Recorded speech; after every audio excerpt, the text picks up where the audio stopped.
Okay, this is Critical Discussions, episode 21.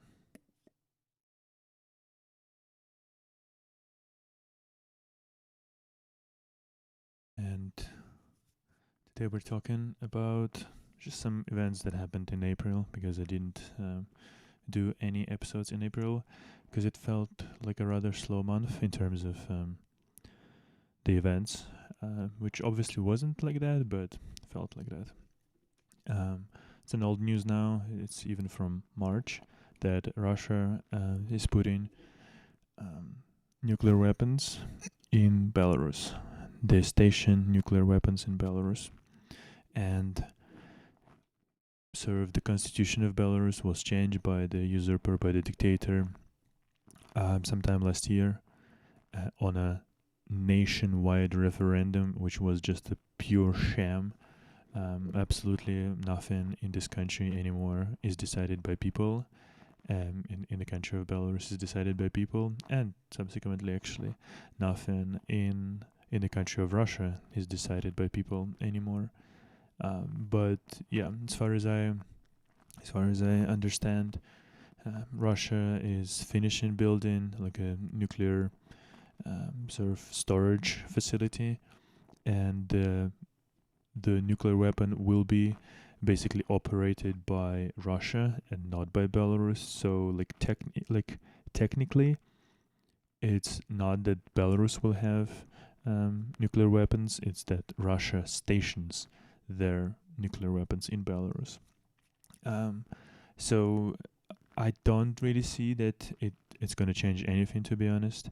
And luckily, sort of the Western countries, European countries, United States, they don't respond anymore to like nuclear threats or threats of nuclear war sort of escalation anymore, which is great, because obviously it's all just a bluff, and it was always sort of the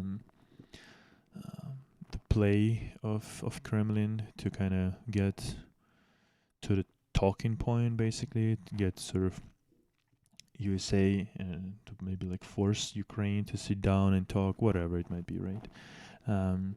But luckily, like I'm saying, people in the West, politicians in the West, finally realize that it's just bluff and nothing really comes out of it, and they finally started to ignore basically all those like threats of nuclear escalation, because like everybody finally seems to understand that there's literally nothing beneficial for Russia to use actual like nuclear, like tactical nuclear weapons, because then the whole West will kind of be justifiably allowed basically to actually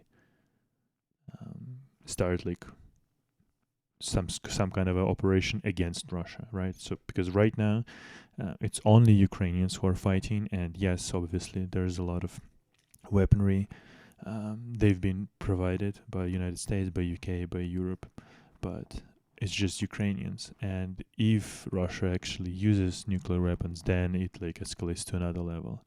And if Russia right now is losing to Ukraine already, what will happen if some other countries sort of join the war against Russia? Obviously, it's gonna mean like really speedy demise over that whole regime and over that whole country, which wouldn't be the worst thing that can happen, but at the same time, obviously, none of the Western countries want to actually send their own people to potentially die, obviously, because people in the West, for good and for bad, like there are obviously bad things in every country, but in general, sort of on the whole, Western countries, Western democracies do care about their own people and do not want them to die in a useless, for them anyway, war.